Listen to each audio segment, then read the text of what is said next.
Compound microscope का शानदार numerical figure नहीं था, फिगर मैंने बनाया आपको समझ में आए अच्छे से, इसलिए ठीक है। ये एनसीईआरटी का क्वेश्चन है, बहुत अच्छा क्वेश्चन है। कंपाउंड माइक्रोस्कोप समझना, क्वेश्चन क्या है, फिगर समझो। कहा कि आपके पास एक माइक्रोस्कोप है जिसका ऑब्जेक्टिव 2 सेंटीमीटर और आईपीस जो है 6.25 सेंटीमीटर फोकल लेंथ, और इसके बीच का जो सेपरेशन मेरा जिसको एल बोलते हैं वो 15 सेंटीमीटर यहां पे दे रखा है। अब क्वेश्चन क्या पूछा है कि अगर ये माइक्रोस्कोप नॉर्मल एडजस्टमेंट में हो, देखो वर्ड पे ध्यान देना, नॉर्मल एडजस्टमेंट, यानी उसका मतलब होता है जो V है वो D के बराबर होना चाहिए, यानी 25 सेंटीमीटर पे हमारा जो है इमेज होना चाहिए आईपीस से। ये आपको डिकोड करना पड़ेगा उसकी भाषा को। तो नॉर्मल एडजस्टमेंट मतलब V मेरा 25 सेंटीमीटर, और यहां पे मैं बता दूं चूंकि ये लेफ्ट में है तो साइन कन्वेंशन -25 लगाना पड़ेगा, ठीक है।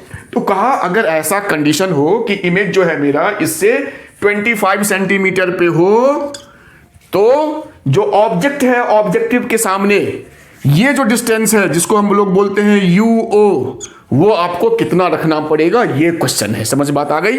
ये था सिचुएशन, उन्होंने वर्ड्स यूज किया था, मैंने फिगर यूज किया, ठीक है।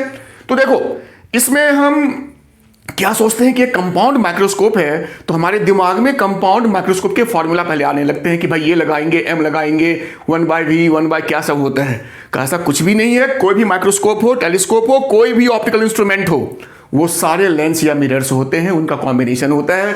तो यहां हम सिंपल लेंस फॉर्मूला को लगा करके अपने इस काम को पूरा करेंगे। तो देखो हम यहां पे स्टार्ट करेंगे आईपीस से। कहो क्यों?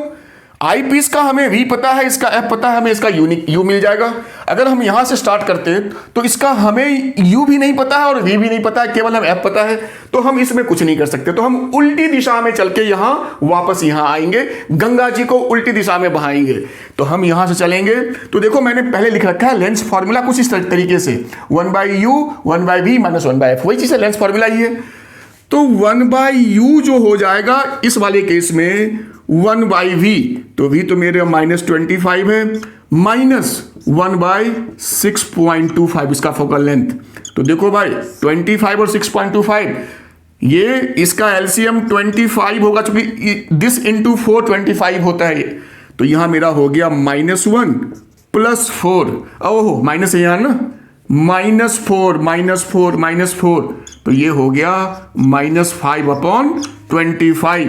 तो मेरा जो UE हो इसको आईपीस का वो -5 सेंटीमीटर हो गया। समझना इस बात को, मतलब इस लेंस के लिए ऑब्जेक्ट जो होगा यहीं पे कहीं ऊपर या नीचे, मेरे ख्याल से नीचे ही होगा, यहां पे नीचे, यहां पे, ये ऊपर मत बनाओ, नीचे मेरा होगा -5 सेंटीमीटर पे इसका ऑब्जेक्ट, ठीक है। बट इसका जो ऑब्जेक्ट है ये तो इसका इमेज है पहले वाले का। तो भाई ये जो डिस्टेंस हो गया ये हो गया पहले वाले का इमेज का डिस्टेंस VO। अब यहां पे क्या करेंगे, हमें ये 15 सेंटीमीटर दे रखा है इसके बीच का सेपरेशन, ये डिस्टेंस मेरा 5 सेंटीमीटर है, माइनस तो भाई साइन कन्वेंशन के अकॉर्डिंग हुआ, तो ये पूरा 15 और ये 5, तो ये डिस्टेंस मेरा +10 सेंटीमीटर हो गया। तो भाई यहां पे अब सीधा हम लगाएंगे पहले वाले लेंस के लिए सेम फॉर्मूला। तो वो क्या लगाएंगे, 1/V, तो इसका तो 10 सेंटीमीटर है, इसका -1/F तो 1/2। तो सॉल्व करो, ये 10 हो गया, ये 1 - 5 तो ये हो गया -4/10। तो UO ऑब्जेक्टिव का हो गया 10/-4, तो -2.5 सेंटीमीटर। आपका बड़ी आसानी से ये आंसर आ गया।